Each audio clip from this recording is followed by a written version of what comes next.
The city of Ashland is facing a tough financial situation with proposed budget cuts affecting key services, with one of the most debated areas being child care funding. Plus, the California Assembly has approved a child sex trafficking bill, but not everyone is on the same page. And we're going to feel a bit warmer for us today, already starting off this morning, just a little on the cool side, but we'll talk more about a weak system moving through that could bring some showers. Live, local, late breaking. This is NewsWatch 12 this morning.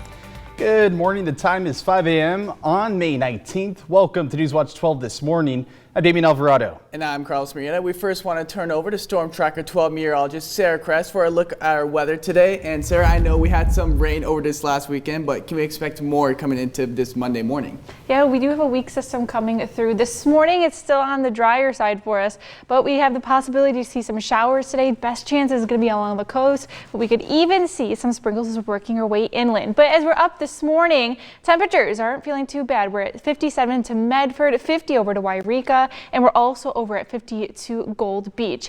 Out on radar right now, we are getting a little bit of returns, but I'm not thinking any of this is touching the ground for us right now. Very light as well, but as we're working our way through today, we do have the chance for possibly a shower. Best chance for this is going to be along the coast today. Still going to be on the lighter sides. If we do see any of these showers, not going to be amounting to much, but we have a high of 71 over into Medford, 70 for Grants Pass, Brookings 57, and over into Klamath Falls 65 and 70s into Northern California. But today we're starting off with a lot of clouds across the region. We'll see mostly sunny skies as we're into Northern California for us today, but partly cloudy as we're up areas into Southern Oregon, and it'll be a little bit cloudier for us along the coast today as we're tracking out with those showers. Now in toward Tuesday, it's going to be pretty warm for us as well. Temperature is still pretty warm, but Wednesday is expected to be the warmest of the next couple few, and we'll see lots of sunshine into the next few days as well. So coming up in our next forecast, we'll take a closer look what you can expect for your Monday and over the next couple of days. The city of Ashland is facing a tough financial situation with proposed budget cuts affecting key services. One of the most debated areas is child care funding, which has been at risk due to budget constraints. Now, the Citizens Budget Committee moved forward with the 2025 to 2027 proposed budget. One key discussion centered around funding for a child care program, which had been on the chopping block. The committee recommended $235,000 to keep it alive, but the decision still needs City Council approval. We had heard from a variety of business owners and working families, right? That we are in a child care desert, and there is just a certain amount of the demand for early learning and child care that the market is simply not meeting. Discussions are continuing about finding a long-term solution. City officials agree that providing quality childcare is crucial for Ashland's economy and for the well-being of its families. City Council will be making the final decision on funding and whether the budget will be officially adopted at its next meeting. The animals at the West Coast Game Park Safari near Bandon are on their way to new homes following a raid at the park. But unfortunately, the rescue came too late for at least one animal. OSP began investigating the park last fall, which housed animals like deer, big cats, primates, bison, and elk. The agency now says that animals like ducks and chickens will be released into the wild, but others are more difficult to move. OSP worked with multiple law enforcement agencies, including the Coos County Sheriff's Office, to build their investigation.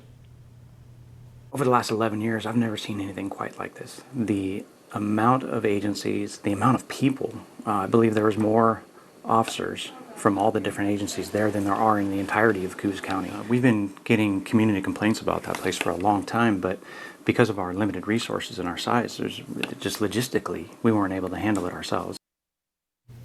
Now, as OSP continues with the case, for which says no charges have been filed so far, it must now review the evidence one animal at a time. Their primary focus is getting the animals to new homes. No word on any suspects or possible charges. Today, the City of Grants Pass is hosting a listening and learning session about the terminology in House Bill 3115. This bill requires cities using public property for people experiencing homelessness to enact restrictions that are objectively reasonable. This meeting is an opportunity to ask questions and discuss the legal interpretation of objectively reasonable. It will be held today at 6 p.m. U.S. Senator Ron Wyden has announced town halls in both Curry and Jackson County during Memorial Day weekend. On May 24th, Wyden and U.S. Representative Al Hoyle will be at the Driftwood Elementary School in Port Orford at 6 p.m.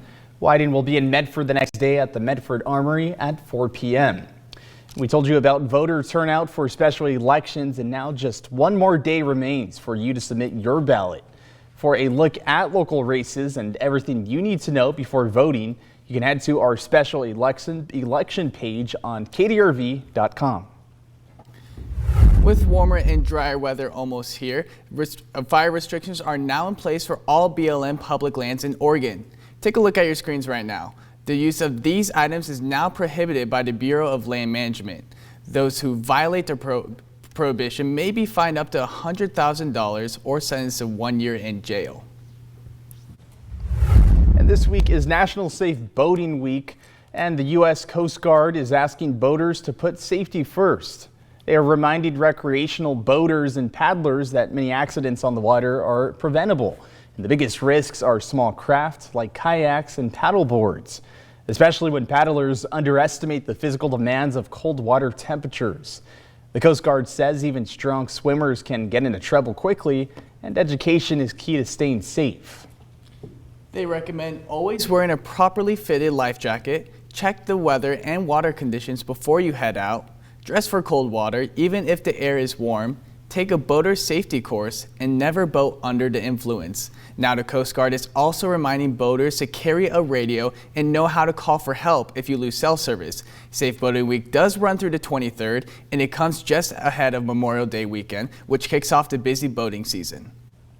This coming weekend, parts of the Rogue River and Grants Pass will be closed for the Boatnik races. Closures are from Baker Park to the 6th Street Bridge and Baker Park to Robertson Bridge. Josephine County Sheriff's Office Marine Patrol says spectators must be off the water an hour before start of the race until the race concludes.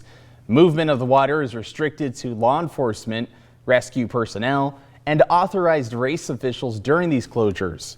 You can find a closer look at the times and locations by heading to kdrv.com. Onto a money alert. Nearly $1.7 billion is coming to the California Transportation Commission for the state's highway system. California's District 2 approved 10 projects within this funding, including one that will install sidewalks, crosswalks, pedestrian lighting, and bike lanes near Happy Camp in Siskiyou County. The project, using $7.4 million in one of its Senate Bill 1 funding. Another project in Siskiyou County will use more than $25 million in this funding to improve road conditions, drainage systems, and signage near McLeod and Mount Shasta. If you love antiques, cheap clothing, and that unique vintage find, this last weekend would have been for you with the return of the Talent City-wide yard sale. This event saw more than 60 individual yards all collaborating to make the town into an outdoor mall of pre-owned and cheap goods, bringing people from all across the Rogue Valley to do some fun shopping. It's an event that has been put together by volunteers to support the businesses and bring more traffic to Talent. It's an event that people just enjoy doing in mass, in group. So it's been really fun and lots of really great interest. All your favorite books, trinkets, or that next outfit were all on display this weekend with a map that shows you where all of the yard sales were. And many were put on by businesses and organizations to raise funds, such as at the Discovery Program at Talent Elementary School, where students and their families raised money for their school program.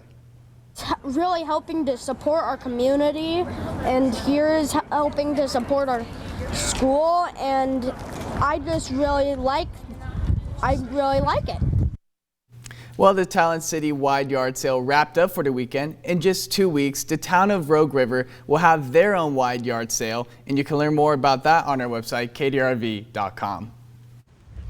And this morning, as you're getting ready to head out the door, we're dealing with a bit of cloud coverage across the region, but it's not feeling as cold into the Rogue Valley. We're into the 50s, getting ready as we're waking up this morning, but by the time you're heading home, we'll be into the 60s. We're going to try for a high in the 70s today, more likely around 5 or 6 p.m. or so today. We'll see a little bit less clouds, but we are tracking the potential for some light showers today. Better chances is going to be coastal, but we can't rule out completely not seeing a light shower, maybe a sprinkle or two areas into our west side valleys. Winds will pick up. It'll be pretty breezy for us east side today, but we'll go into a bit more details of your forecast coming up in about 7 minutes.